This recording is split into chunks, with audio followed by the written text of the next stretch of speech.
అందరికీ నమస్కారం welcome to Telugu wallet రైతు భరోసాపై తెలంగాణ ప్రభుత్వం వేగంగా అడుగులు వేస్తుంది ఇక సంక్రాంతికి రైతు భరోసా నిధులు విడుదల చేస్తామని ఇటీవల అసెంబ్లీ సమావేశాల్లో ప్రకటించిన రేవంత్ రెడ్డి ప్రభుత్వం ఆ దిశగా స్పీడ్ పెంచుతోంది ఇక దీనిలో భాగంగానే రైతు భరోసాపై చర్చించేందుకు డిప్యూటీ సీఎం బట్టి విక్రమార్క అధ్యక్షతన కేబినెట్ సభను అయితే మరోసారి సమావేశమైపోయింది అయితే సచివాలయంలో జరిగిన ఈ భేటీకి సబ్ కమిటీ సభ్యులు శ్రీధర్ బాబు తుమ్మల నాగేశ్వరరావు పొంగిలేటి శ్రీనివాసరెడ్డి ఇక వ్యవసాయ శాఖ అధికారులు అందరూ కూడా హాజరైపోయారు అయితే ఈ సందర్భంగా రైతు భరోసా విధి విధానాలపై కేబినెట్ సబ్ కమిటీ గంటన్నర పాటు చర్చించింది సంక్రాంతికి రైతు భరోసా ఇవ్వాలని మంత్రివర్గం సబ్ కమిటీ సమావేశంలో తీర్మానం అయితే చేసింది అయితే రైతు భరోసాకి సంబంధించి దాని యొక్క విధి విధానాలపై మరోసారి భేటీ కావాలని సబ్ కమిటీ నిర్ణయించింది అంటే ఎంతవరకు చేయాలి ఎంతవరకు అయింది అన్న విషయంపై అయితే సాగు భూమికే రైతు భరోసా అనేది ఇవ్వాలన్న యోచనలో ఉన్న రేవంత్ సర్కార్ ఎన్ని ఎకరాల వరకు అమలు చేయాలన్న విషయంపై మాత్రం క్లారిటీ అనేది ఇంకా ఇవ్వలేదు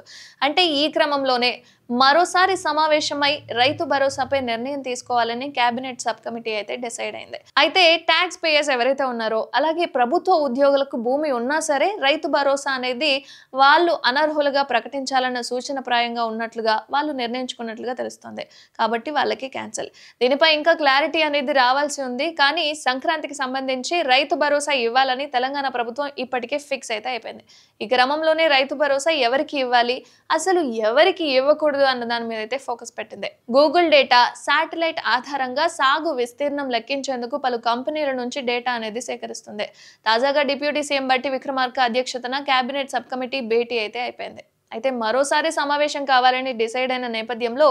అసలు రైతు భరోసాపై కేబినెట్ సబ్ కమిటీ ఎలాంటి రిపోర్ట్ ఇస్తుంది అనేది ఆసక్తి కలిగిస్తుంది అయితే ప్రభుత్వానికి సంబంధించి ఎవరైతే ఉద్యోగులు ఉన్నారో వాళ్ళకి ఎంత భూమి ఉన్నా సరే వాళ్ళకైతే అనర్హులుగా అంటే ప్రకటించబోతున్నట్లుగా తెలుస్తోంది అలాగే 1 ఎకరం ఉన్న వాళ్ళకి ఇస్తారా 3 ఎకరాలు ఉన్న వాళ్ళకి ఇస్తారా 10 ఎకరాలు ఉన్న వాళ్ళకి ఇస్తారా లేదా ఏదైనా లిమిట్ అనేది ప్రకటిస్తారా అన్నది మాత్రం తెలియాల్సి ఉంది